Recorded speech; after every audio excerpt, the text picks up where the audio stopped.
One thing I really love about the autumn is that in the mornings when you first get out of bed, it's extra cold inside your house, so you put on a nice comfy sweater and make yourself a hot cup of coffee and curl up and just start warming up before you really got to start your day. Maybe catch some early morning news. That's what I love about autumn. It's just it you can't quite do that in summer, but in the fall, it is one of the simplest pleasures, I think.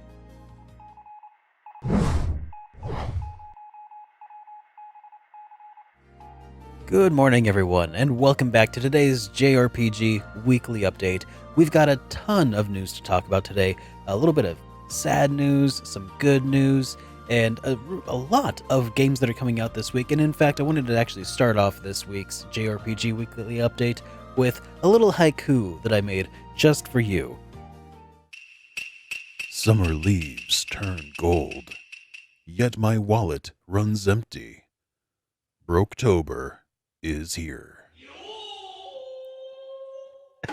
Alright, but seriously, today's top headline comes from AlphaDream. These are the developers of the Mario and Luigi games, and it is my displeasure to tell you guys today that they have filed for bankruptcy as of October 1st. They were founded back in 2001, and these guys worked mostly on the Mario and Luigi titles and a few other Japan-exclusive RPGs, including Tomato Adventure. But, there are so many people out there who had such love for the Mario and Luigi RPGs, and it is with a heavy heart that I say that we are likely not going to see a new Mario and Luigi game unless Nintendo comes in and maybe rescues these guys, or if they get purchased by another company. I don't know. I don't know, guys. That's where things stand, but I will let you know as the story develops, if it develops. But we got some new games that were announced that might help take some of the sting away. XSEED have announced that Corpse Party Blood Drive is going to be launching on the Nintendo Switch, and the game was originally released on the PlayStation Vita. I talked about a couple of the Corpse Party games prior to this, a couple years ago for a couple Halloween review videos. I hadn't talked about Blood Drive yet, though, and it is one of the games that I was actually most interested in playing next. The game was originally released for the PlayStation Vita, and this upcoming release on Nintendo Switch appears as though it's going to be digital only, unfortunately. However, it will only cost $20 on the Nintendo eShop, or just $18 if you guys purchase it within the first week of its release, which happens to be the 10th. So, if you have until the 17th to get it for just $18, 10% off. That's a pretty cool deal. And in localization and release date updates, we actually got a few things of interest to talk about today. Super Robot Wars X, or 10. I'm still not sure if it's X or 10. Will be launching on January 10th of 2020 for the Nintendo Switch in the Southeast Asia region. And the reason you should care about that one specifically is because I don't think we're getting it in the West. However, it's coming to the Southeast region of Asia, and that means that there's likely going to be an English version of the game built into the cartridge. And PlayAsia has in fact started taking pre-orders for this version of the game, and that will also be linked below. And speaking of PlayAsia and their pre-orders, they also released an update for when they will be shipping the Dragon Quest 1, 2, and 3 3-pack on Nintendo Switch. That is coming out. They are shipping that on October 24th. So again, if you're interested in that, links for that will be in the description down below. Yokai Watch 4 is launching in Japan on December 5th, and this is actually kind of an enhanced release, re-release that adds multiplayer, new areas, and new yokai and other enhancements. And what I find pretty cool about this is that it is an enhanced re-release. However, owners of the original Yokai Watch games, or rather the original Yokai Watch 4 release, can download the expansion pack as DLC to the original release and bring theirs up to the Yokai Watch Plus version. And Yokai Watch 4 has actually been confirmed as though it's coming to the West, which is great. It's coming to Switch and PS4.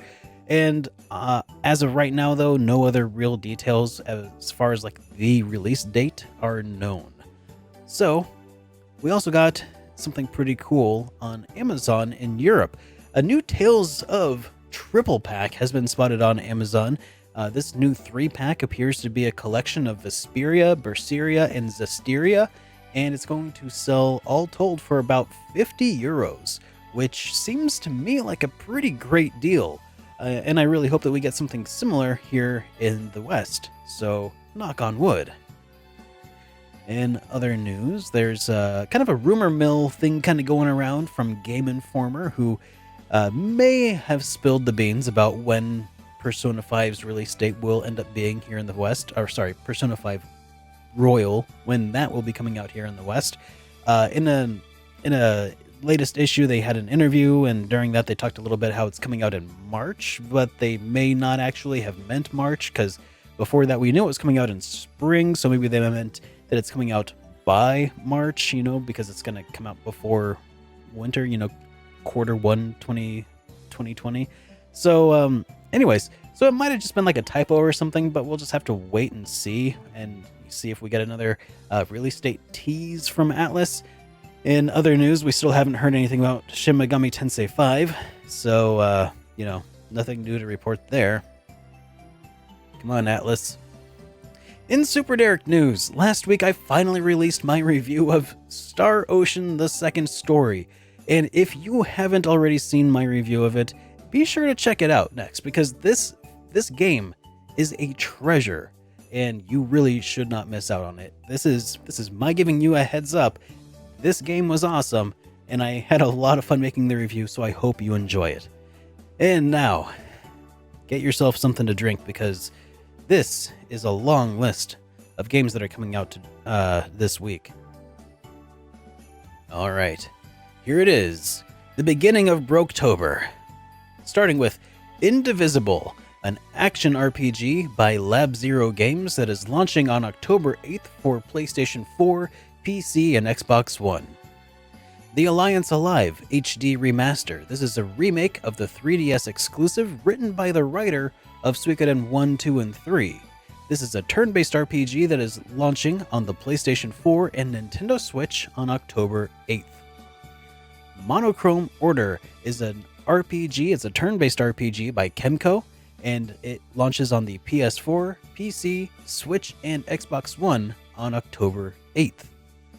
Mistover. This is another turn-based RPG by Crafton Inc. This is launching on October 10th for PlayStation 4, Nintendo, and Nintendo Switch. A Knight's Tale. This looks kind of like a Zelda-inspired kind of action RPG, or action adventure rather, by Sky9. This is also launching on October 10th for PS4, Switch, Xbox One, and PC. Also, we've got Atlas, which is an MMORPG by Studio Wildcard that is launching on October 8th for Xbox One and also coming to PC. Call of Cthulhu is a Lovecraftian mystery RPG, kind of a thriller kind of deal going on here, and this is also launching on the Nintendo Switch on October 8th, and it's also on PC, PS4, and Xbox One. Doraemon, Story of Seasons. This is Story of Seasons. It's the continuation of the original older Harvest Moon games by the original creators. This one happens to feature Doraemon, and this is going to be launching on the Nintendo Switch and PC on October 11th. So if you're a fan of the older Harvest Moon games, check this out. Corpse Party Blood Drive. This is that horror action adventure game that I mentioned earlier in the stream, or earlier in today's episode. And this was originally launched for PlayStation Vita back in the day. Now it's launching on Switch on October 10th. And that concludes the first edition of Broketober. That is a lot of games, and a lot of them look really cool, but I think that the best is yet to come. But what do you guys think? Well, from that list, what is the one that you're most interested in? There's a lot to choose from, though. So, for this week's question of the week, I wanted to leave you guys with this. So, in the wake of my review of Star Ocean: The Second Story, I came away completely blown away. This is a game that I just didn't get to play because, I mean, there are so many games that are always coming out. We're bound to miss a few here and there, right? So when this came out, it completely blew me away and blew away all my expectations. What game did you sleep on that eventually rocked your socks off? Tell us in the comments down below.